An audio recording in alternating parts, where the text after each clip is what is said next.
Well, for more on the National Coalition Dialogue held over the weekend, joined by the Dullah Omar Institute's Professor Jaap de Visser. Professor de Visser, good evening, and thank you very much indeed for your time. When you want to find a better way to manage coalitions, you have to get political leaders that represent different political constituencies under one roof. Is that the right way to do it, or are they just going to spend the weekend shouting at each other? Good afternoon, Stephen. Good to be with you. I was there for the full 2 days. In fact, we were part of, the organization of it at the University of the Western Cape, and it was a very interesting gathering. And I do think I want to put a bit of a positive spin on it. It was the first time ever that such a large gathering of political parties and political party leaders came together to discuss the concept of coalitions. And it was an open dialogue. Of course, there were proposals made, and not everyone was happy with every proposal that was tabled, but there was no a great sort of animosity. There was an open dialogue. Senior party leaders attended right until the end. And there's now sort of a sense of realism and awareness about the possibility of coalitions. So I think this meeting was a step in the right direction. I mean, on one level, it's actually amazing that political parties in a country as diverse and sometimes as difficult to govern as South Africa, instead of political parties sort of fighting in the streets, they're all happy to do this with really 1.5 exceptions. Yeah, exactly. I think that's step forward. Because a couple of years ago, the issue of coalitions was very divisive. And, even the ruling party didn't really want to engage with the topic. And now we have a deputy president who convenes a dialogue and openly discusses the possibility of coalitions with other political parties. I think that's, again, a step in the right direction. One of the key dividing issues seems to be the idea of thresholds. In other words, a party could only have a seat in Parliament or in a council or, I suppose, a provincial legislature if they got 1% of the vote or 2% of the vote or whatever the threshold would be. So that would remove a lot of smaller parties. I mean, in Joburg, I think at the moment we have, it's 7 political parties with 1 seat in the council. There are arguments to do this in the name of stability. There are arguments that to do this would be undemocratic. Is it something we should take seriously? I do think we need to take it seriously. I don't think we should rush into it. It needs to be debated very carefully. Of course, the reason why our threshold is so low, in effect, our threshold is less than 0.5% if you really sort of look at it carefully. It's so low because, that was done for very good reasons. In 1994 and shortly thereafter, the introduction of the electoral system, really the idea was to be as inclusive as possible and allow every voice, to enter the council or the legislature. Is that same principle still as relevant as it was back then? That's a question. And I think particularly for local government, I would argue that there is a good reason to be made out for a threshold because, the municipal council is not just a gathering of diverse voices. It is also a body that must take decisions. It's really important that councils take decisions. They have to release land, they have to approve projects, they have to appoint staff. So it's important that there's some sort of decision-making efficiency in the municipal council. And one of the ways of doing that is to introduce a threshold of 1%, which is not uncommon. Many countries across the world have thresholds, sometimes 3%, sometimes 5%, much more than the 1% that's being mooted. So it's not a weird idea, but I do think it needs to be debated carefully because we would lose out on the diversity of voices that we now have in the legislature.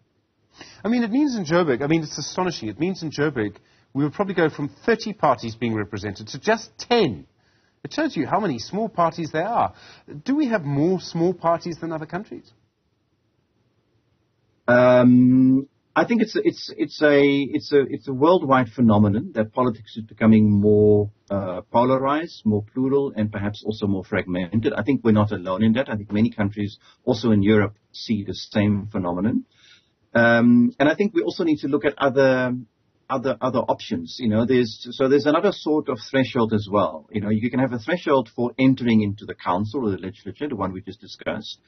But another idea that was mooted is to have thresholds for entering the executive. So in other words, you allow all the small parties to enter the legislature if they have enough votes to gain 1 seat. But then you set a threshold for participation in a coalition or in an executive. So you need to have at least 15 or 20% of the seats to earn yourself, let's say, the right to participate in a coalition. That's another way of looking at thresholds, that you don't lose out on a plurality of voices in the legislature, but you then set a threshold for participating in the executive. So I think these are ideas that were being mooted. None of it is yet, definitive, and I think we need to continue debating these issues to find a way forward. I find that this is one of these issues where for every argument to go in one direction, there's an argument to go in another direction. I mean, just take what you've said now about the idea of a threshold to enter the executive. I mean, that makes complete sense. Except that what could also happen is that you could have, for example, a one-seat party in the National Assembly. It doesn't meet the threshold to go into the executive. A political party needs support of that one-seat person to try and get a bill through. That one party does meet the executive threshold in, say, I don't know, Joburg, and as a result gives them a big position there because of something they're going to do in the National Assembly. Or worse, Professor, I mean, people could just pass money under the table. This is one of those things where you actually have to make quite tough decisions, don't you? Absolutely. And, the idea of thresholds, of course, was debated and was the issue that attracted the most attention. But we won't solve the problem with thresholds. So there was a lot of emphasis also placed on we need a change in political culture. We need to really adopt certain, I like to call them conventions, soft rules, some principles that we all buy into when we enter these coalition negotiations and when we manage them. For example, that perhaps it's not a good idea to pass very senior positions to the smallest party in the coalition. Maybe by exception, if you have someone that really rises above the parties and can be that glue that holds the coalition together, maybe. You don't have to be dogmatic about it. But what we see now is it's just a numbers game, and we disproportionately reward the smallest party with the highest position. And that in the end is not productive, and also not true to the voters' intent. It seems to me that one of the bigger risks now may be that because the ANC and the DA have a group of things or a set of measures that they agree on, thresholds is one of them, I think there are others, and because, if my memory is correct, they together have about 77% of the MPs in the National Assembly and the National Council of Provinces, they may be in a position to kind of do whatever they want so long as they agree on it. The other parties won't be able to stop them. They might legally. But is there a risk now that the two parties, both because they have so much to lose next year, it's in their interest to keep the smaller parties out, they will use that while they still can?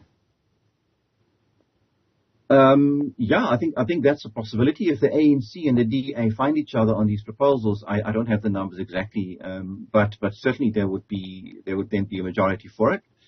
Introducing a threshold in local government doesn't even need a constitutional amendment, and doesn't need a wholesale revision of the electoral system. Can be done fairly easily.